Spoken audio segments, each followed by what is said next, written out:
Hey guys, Elle here. Gonna do a quick review of the Sweeney Tarot today. Don't worry, it won't be as crazy as the Alchemical Tarot review. But this is a deck by a woman named Lee Bradford. And I got the deck off Gamecrafter. I will put a link below to Gamecrafter where you can buy the deck. I'm also going to put a few other links down below too to some of Lee's websites. One of which is her Tumblr page, and that is where you're going to go to get sort of the equivalent of your little white book. It doesn't come with a book or anything, but it's a fantastic resource, her Tumblr page. It has all the card meanings, it has keywords, and it has like a brief explanation of the imagery on the cards. So it's cool. Before I bought this deck, I had read a little bit about sort of her process regarding like why she created the Sweeney Tarot, you know, and she focused on sort of several things, most of which are things that bothered her about other tarot decks. And one of which was the fact that there's so many that are so overtly religious, maybe, you know, more occult decks, especially the more Kabbalah themed decks. And then she was coming across a lot of, you know, those really Wiccan style Rider-Waite-Smith decks. And I believe she identifies as a pagan even, and I can totally understand this one, when they go to that more like Wicca-ish, that's not a word, Wiccan-y, that's not a word either, but you know what I mean, you know, more to that place, you know, it wasn't her cup of tea, and I totally get that. You know, while I personally really do enjoy some of those things in my deck, especially the more occult and esoteric imagery on my cards, I think it is nice to have a deck that doesn't necessarily go there. Because I don't think that they have to go hand in hand. You know, I don't think you necessarily have to hardcore study Kabbalah to be able to use the tarot efficiently. What else was bothering her? Oh, she said she was having a really hard time remembering the card meanings for all the 78 cards. We've all been there, right? So what she did, you'll see in a sec when I whip out my deck, is she put a keyword or a title onto every single card. And she did it in an interesting way. You know, she transposed quite a few Thoth keywords onto the deck, like the Two of Wands is Dominion, the Eight of Wands is Swiftness. You know, a good chunk of them are Crowley keywords. But I feel like what she did was that she sort of weeded out those keywords that are more unapproachable. You know, like the Seven of Cups isn't debauch, and even the Eight of Cups isn't indolence. You know, she changed the ones that, in my opinion, are a little bit more old-fashioned, and she modernized them, and she chose words to help you better even get in touch with the more modern meanings of the cards. Really, it's very cool. So the last thing that sort of was bothering her, and this is absolutely what initially drew me to this deck, was she was sort of sick of only seeing, you know, thin, white, straight people on every single card. Hell yeah, amen, aren't we all? So it's a super diverse deck. It's an inclusive deck, and it's amazing in that way. It really is. So also, I keep calling my deck a mini-size deck, and it is technically a poker-size deck. Sorry if I confused anybody. I did trim it. I'll show you guys in a sec what I trimmed off. But there are two sizes of this deck available. There's a regular standard tarot card size deck available for, I believe it's $30. And there is the poker size deck, which is this one available for $16.99, I think, so like $17. And this is the little tuck box that it comes in, sort of your standard Gamecrafter dealio. It says it in there. Look at that, the Gamecrafter. Real quick, here is the standard size cards and the poker size cards. This is the standard size. They have different borders around the cards. I just wanted to show you guys what that looked like. And then here is the poker size again. And these are what your deck will look like when you get it. Mine is trimmed. So they'll have these colors, these colored borders on both sides of the poker size cards. That's what the backs look like, by the way. And you saw what it looked like before I trimmed it. This is what it looks like after. I just trimmed off the two little like sidebars of color. What she was trying to do was color code the entire tarot deck. So there was one color in there for the major arcana, and then 4 different colors for each of the suits and the minors. I'm just going to take the majors out for a second. I want to show you something. I trimmed them off, first of all, because I didn't think that they necessarily matched every single card in the best way. It looked a little clashy to my eye. But also I thought it was kind of a little bit redundant because look at that. Those are your wands. This tarot deck is already beautifully color-coded. Look at that. That is your cups. They're all green. This is your swords. They're all this great bluish color. And this is your discs or your coins, and they all have this orangey kind of reddish thing to them. And I just love that. I love a color-coded tarot deck. It makes it super easy to see exactly what's going on sort of elementally. You know, when you look at your spread, they just jump out at you. There's wands. It's fantastic. And I think it might be a little hard to see in my smaller cards, but I'm going to do the best I can and get them real close there for you. But this is the Fool, and he's sort of focused. There's a little red feather. I don't know if you can see it here, sort of wafting down towards him. But I think he's sort of focused a little bit more on the sort of unpreparedness side of the Fool.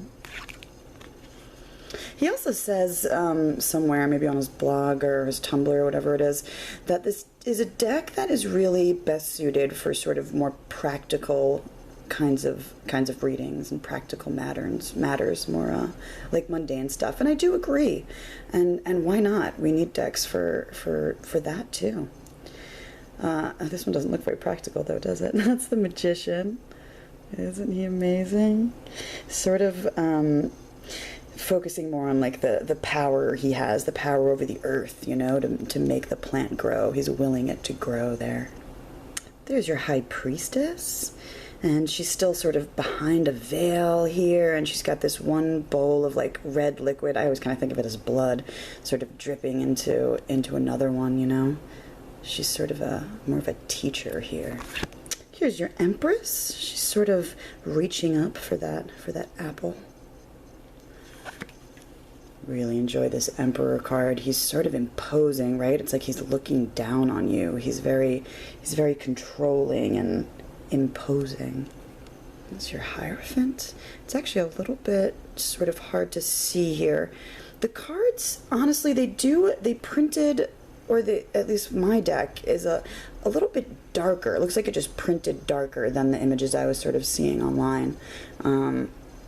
Yeah, I can pretty much make everything out, but some things I would much prefer them to be a little bit brighter. This is one of them. So what's happening here is this is it's a woman, and she's like lighting a candle with a match here, and then below in her reflection, it's like she's shitting. It's like she's sitting on like a shiny floor, and her reflection is actually doing something different. Let me flip it around for you. She is lighting, there we go, you can see it a little better. She's lighting the candle with her will, you know, with magic. Female Hierophant, yeah. And another one of my favorites, you have, you know, two women on your lover's card. It's a lesbian lover's card. I even really like one is black and one is white, and one is red and one is blue. Her hair is even bright red. It's such a beautiful card. The symmetry and the yin-yang sort of position. Play on opposites there. And that's what's so great, you know, you can still have this yin and yang without those specific gender roles, you know. Next up is the Chariot. And sorry guys, unfortunately this is another one that, because it's printed a little too dark, it's actually really hard to make out in the camera here. I can just make it out when I look at the card, you know, in person. But what this is it is a young man in a wheelchair being led sort of by a tiger. And it's supposed to be like a service tiger, you know? So sort of one of the meanings he's trying to get at here for the Chariot, I think, is like finding strength in what others might consider weakness. But it makes for a powerful image. Strength is 8 in this deck. And what she's doing here, she's sort of ripping almost down the borders of the tarot card even, and it's sort of being shown that the world outside her own little box is but brighter and greener even, you know. Here's number 9, the Hermit. Sort of a very classic kind of hermit card, right? Maybe it has a little bit of an Asian feel to it. It's your Wheel of Fortune.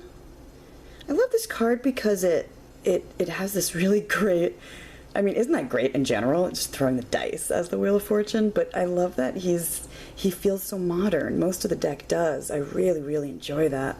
Instead of looking at, you know, Renaissance paintings and all this old sort of feeling stuff, it makes it feel very sort of relevant. I would have much rather preferred, actually, if he was only throwing like 2 dice. Because, you know, there's 21 sort of possibilities when you throw 2 dice. So it sort of relates to the tarot there, but, you know, whatever. 3 is good too. Justice is 11, obviously. And what she's doing here is she has sand in each hand. And in one hand she's holding on to it, and in the other hand it's like slipping through her fingers.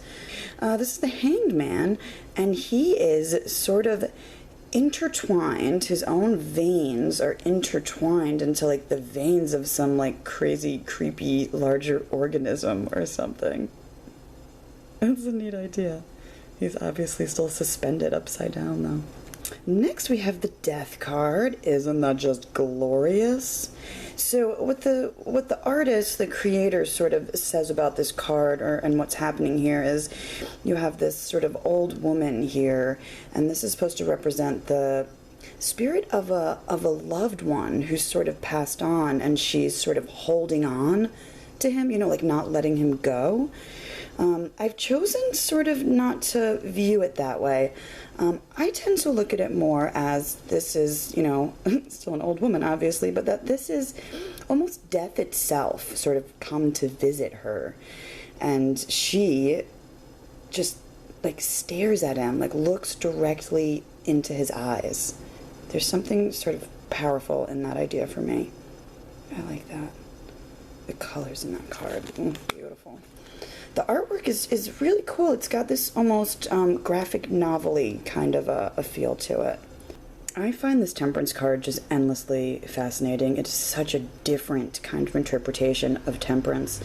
And there's something beautiful in the harmony, right, between the violin music and the cello music. It's cool, right? Very different kind of temperance. And then for number 15, there's a few little changes to the major arcana, nothing crazy. Instead of calling it the devil, he's chosen to call it animal. And it is sort of a male human with the head of a horse. And he's actually a 3-eyed horse, which I thought was really neat. And he's chained to the earth. Next we have 16, the Tower. And this is a dude holding on to the sharp edge of a sword. And obviously there is quite a bit of blood there as well. Seek medical attention. That's what this card means, right? I'm just kidding. This is one of my favorites too. I mean, come on, we need more parrots in tarot decks. It's awesome. That's the Star. Oh, this is an interesting moon card, isn't it? You know, she's sort of taken off this human looking mask to reveal that she has a moon-like face. There's craters all over. Can you see that? It looks like the surface of the moon. Here's your Sun card, and oh, I just love this guy. He's so happy and joyful. He reminds me actually a lot of the old man on the Sun card in the Osho Zen deck, the Innocence card. Not that he's like super happy in that deck, I guess, but I don't know. I feel like it's sort of the same kind of meaning that they're getting at there, you know? This childlike innocence, you know? And then number 20, instead of Judgment, is titled Rebirth, and oh, I just love that. I think the term calling that card Judgment has led to some interesting sort of card interpretations. She's actually, what she's doing here too is she's moving or looking up towards the light, but she's shedding her skin. You see that? It almost looks like it's kind of snake skin even. So that is the World card, and she's sort of emerging from her chrysalis, and she's got these like gorgeous Luna moth wings. All right, that does it for the majors. On to the minors. Here is the Ace of Wands, and he has titled it Invention. And he's sort of just sitting there working on his drawings, on his inventions. You can really see the color coding here too now. Here's a Two of Wands called Dominion, and it's sort of your boss sort of talking to her subordinates. There's like the top of people's heads down here, like they're listening to the boss, give them instructions or something. Boss lady, you have dominion over me. Partnership is the title of the Three of Wands. Completion for the Four of Wands. I really enjoy that. It's like he's sitting there in meditation almost, and he's created this orb of light or something. That's why I think it's that you don't have to necessarily read about practical sort of matters with this deck. The subject matter does go to a bit of a fantasy place here and there. It's not all super down to earth as you've seen so far. Competition for the Five of Wands. They're both like racing up a rope. Six of Wands is victory. He's made it to the top of the plateau. How's he gonna get down from there? How'd you get up there in the first place? There's something really neat too that he's done with this deck where the characters that you see, they show up in several cards, so it's almost like they're telling a story. Seven of Wands is valor. This is like a warrior with some armor on, facing what I think is supposed to be like a raging fire, you know, just face to face. Swiftness for the Eight of Wands. I do running by is like kind of perfect for this, isn't it? It just works. And the Nine of Wands is called Strength in Reserve, right? Yeah, Strength in Reserve. I love that image. Looks like Atlas or something, right? And the Ten of Wands is Oppression. And it is this woman, like, carrying somebody. Can you see that's like excuse me. Oh my god, just drank a soda. A woman in like a petticoat all prim and proper. That's her little shoe or foot right there. Which works for oppression. Prissy bitch. So here's our first court card, and it is the Page of Wands. As you can see, he's got titles for all of the other court cards too, right? So this one is Messenger, and he's got his little messenger pigeon, little messages to be sent. Can I say, I think it's really freaking cool too that there's people that wear glasses in this deck. I so enjoy that. You very rarely see people with glasses, right? The Page. Okay, so one of the... I mean, just check her out, though. She's cool. Look at her horns. Oh my god, do not look at my fingernails. Holy shit, they're chipping. But yeah, she's like this cool, like, warrior pixie thing. I don't know, with horns. I just dig her. She's badass. She's like wielding a spear here. Very cool. And then the Queen of Wands here is called the Witch. The title, I think, is perfectly appropriate. Not a huge fan of this image. I think there could have been like a lot more sort of going on with her witchiness. Apparently that's supposed to be ink dripping down her arm and her hand there. It always looked like blood to me though, which kind of works too, I think. And then the King of Wands, called Gentry. I really dig, actually, that it's not an old man. You know, he's not a child. He looks like he's maybe in his 20s or something, but you see that? He's not like an old wrinkly king, which I think is cool. All right, on into the cups. The Ace of Cups is called New Love. You can see the color change here too, right? Everything has this sort of greenish tint to it. The Three of Cups is called Love here, and I think I mentioned this before, but I feel like this is a representation of a polyamorous relationship. It's beautiful, right? And then our Three of Cups, we have Abundance. Cheers, mate. Toasting. Next up, we have the Four of Cups, called Dissatisfaction, and this is like one of my favorite cards. I really like it. I'm going to zoom in there a little bit and see what's happening. It's a little dark, and I'm losing my voice. But it's this dude sitting on top of a pile of books, and it's almost like, you know, holy shit, look at all you know, all you have, or all you've learned, or something like that. And maybe it's even sort of, you know, elevated you, you know, and you're oblivious to it, or it's still just not enough, you know. I think that was a really smart choices he made with the visuals there. The Five of Cups is disillusionment, and I like the couple of sort of alcohol references that he has. I think it's something we deal with in our modern lives just so much. So what's happening here is a guy's walking away from, you know, a bunch of bottles of alcohol, but it's sort of just like, you know, he realized here that it's just a temporary fix, you know. And then the Six of Cups is good memories. It's sort of this older couple sitting on a bench. Maybe they're reminiscing. Oh, it's a great one too. This is the Seven of Cups, and he's titled it Illusion, which is very appropriate, right? So what I see here on this card is I see like a transgender man who, when he looks into the mirror, right, he doesn't see his female body. You know, it's like he sees himself as he truly is, and probably hopes to become even, you know. He's visualizing like making his outside match his inside. Yeah, I like that. And what is this? The Eight of Cups is called Abandoned Winnings. More gambling or throwing of the dice. It's an interesting take on the Eight of Cups, though, really, right?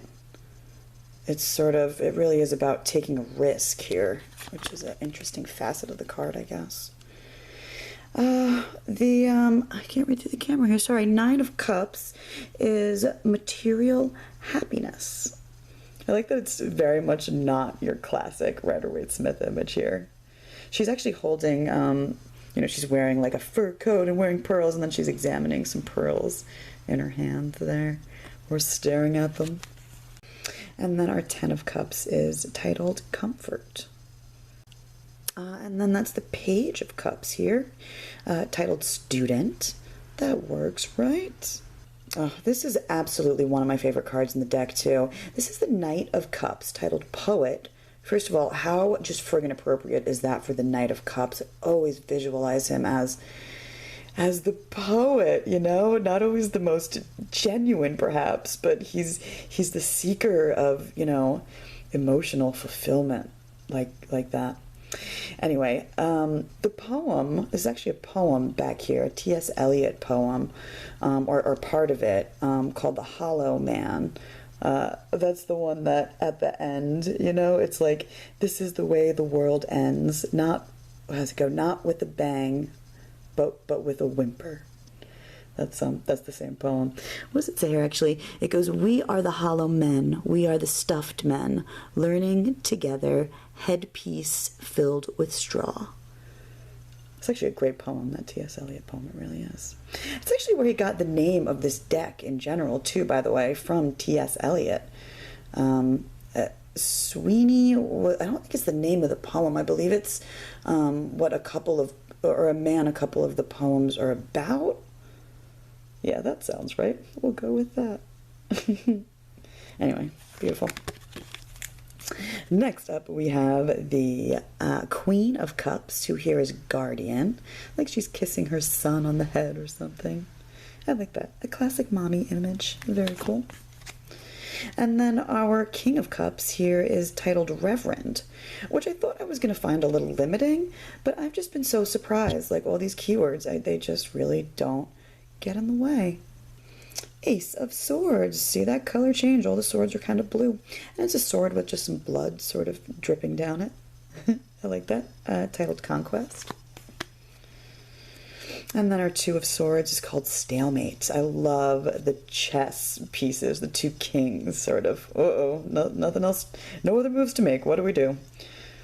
And there's actually, if you can see him, sort of this, just like an outline of the person playing chess back there. That one's actually kind of creepy looking. Dude in the background, he looks kind of ghostly. Next up, the Three of Swords, called Separation here. And this is another one where it's a little hard to see because of how dark it is, but there you go. That's a figure of a woman right there, and this is obviously a man in the front, and they're just sort of walking away from each other. Their backs are turned to each other. They're separating. He's actually smoking. Can you see that? He's got like a little, looks like a clove cigarette maybe. There's a couple instances in this deck of people sort of just smoking, and it doesn't bother me. I love that. It's what you see. It's daily life. It's normal, you know? Very cool. This is the Four of Swords, called Rest, and there is my favorite character in this deck again, my warrior horned pixie woman.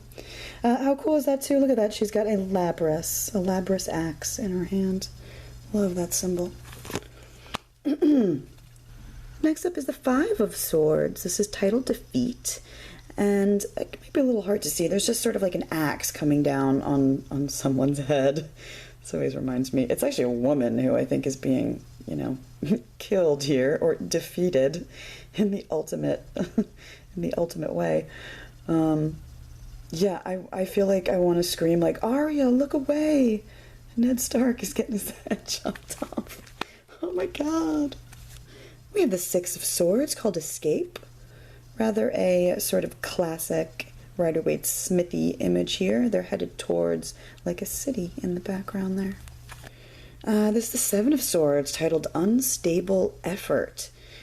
I think that was a good title for the card. I enjoy that. And he is sort of still like a thief here. He's got, it's a bag sort of that he's got thrown over his shoulder, like he's trying to get away with something. This is the Eight of Swords, called Bondage. It works. And it's sort of this dude kind of wrapped up in like the web of a spider somehow. A very big spider. Like a Lord of the Rings spider. I actually have no idea if anybody knows what that is. I don't know if he's coughing up like blood. I feel like I'm missing something. Like I don't really know what that's supposed to be. It kind of grabs my attention every time I see this card. Like, what the fuck? Is he spitting up blood? If you know what that is, please let me know. And then the Nine of Swords, titled Despair. And it's this woman sort of, napping, sleeping. Maybe she's dead. I don't know what's happening there. I like to think of her as just taking a nap on like a stone slab in what really looks like a church. And the Ten of Swords. This one's actually probably the most sort of violent in the deck, but then again, isn't the Ten of Swords usually. Titled Uprising, which I thought was interesting. But it's like a man literally stabbing somebody in the back, but he's already got like a nail and a knife and a cleaver like sticking out of his back, and there is blood sort of dripping down from all those wounds. Poor guy, he was hated. On to our Page of Swords, titled The Diplomat, and she is hanging out here looking very diplomatic. It's hard to see because of the title bar, whatever you want to call it, on the bottom. You can see it much more clearly in the regular size tarot cards edition of this deck. But she's actually shaking the hands of two. Yeah, her arms are sort of like crossed a little bit, it looks like, and she's shaking the hands of like two different people at the same time. Next is our Knight of Swords, and he is just ready to fight. He is called the Fighter. He's ready for action. He looks he's lived on the mean streets, Queen of Swords. This is the only one that really does actually still bother me. I don't love that the card is titled Widow, but I did sort of get over it. It's actually a man. I don't like that there's not really a woman in this image either. So yeah, I think I just don't normally see the Queen of Swords as any kind of sad card, and the image just makes me feel sort of sad. I sort of spin things around in my head, and I sort of look at it as maybe a sacrifice of something else, not necessarily, your life, like's depicted here, but, a sacrifice of something else that sort of has given her, our Queen of Swords, her wit, her smarts, her biting tongue. I always still find that to be an aspect of the Queen of Swords. She's good like that. King of Swords is titled Advisor, and that is, remember him from the Hermit card too. I love that the characters recur. like they're telling a story. It's like we're a part of their story. It's really cool.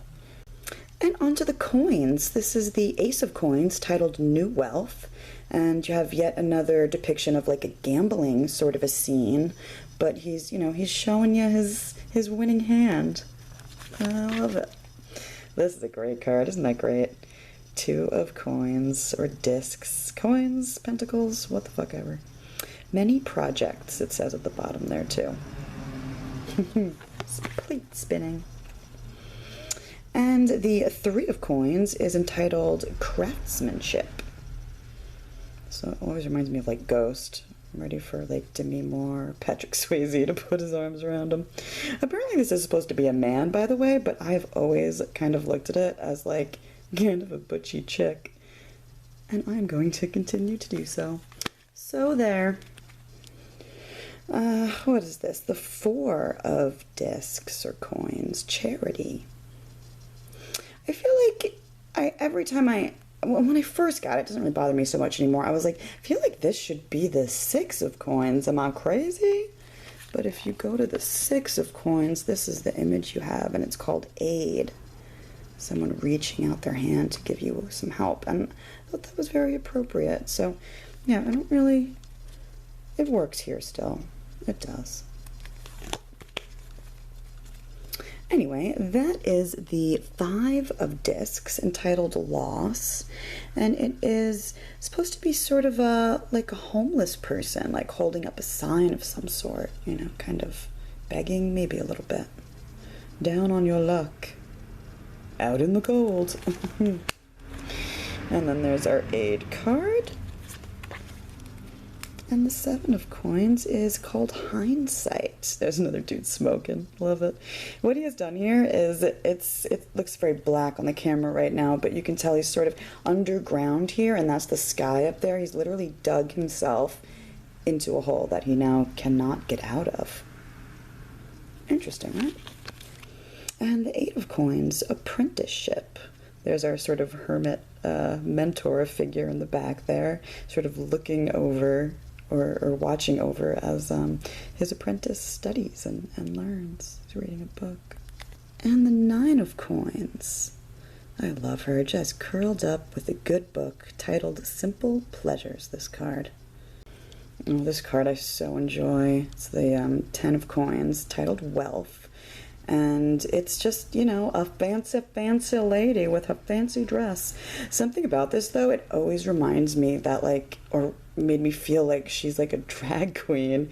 Something about her, like, masculine shoulders, I guess, and the sort of over-the-top hair and the over-the-top dress. We need to enter her on RuPaul's Drag Race.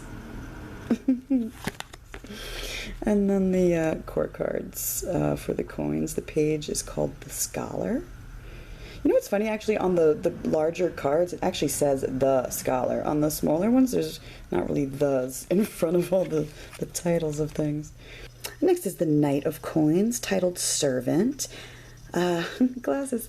But I really, really love that he did that, you know, where he went with the imagery and the title. I think that is absolutely an aspect of the Knight of Coins, you know. It's like he, you know, at times he will put the needs of others ahead of his own. And calling that a servant, it's beautiful. The Queen of Coins here is Artist. I know, right? That's good. And the King of Coins here is called Landowner. She's sort of swinging the key around. Come get your key. It is a woman in a suit there, by the way, on the King. I like that things are flip-flopped, genders throughout the deck. I think it's fantastic. And we're back to our Fool. But yeah, isn't that great? It's a very diverse deck. It's a very inclusive deck. I feel very connected to this deck. It's fun to read, especially for practical sort of matters, you know, the day-to-day good life stuff.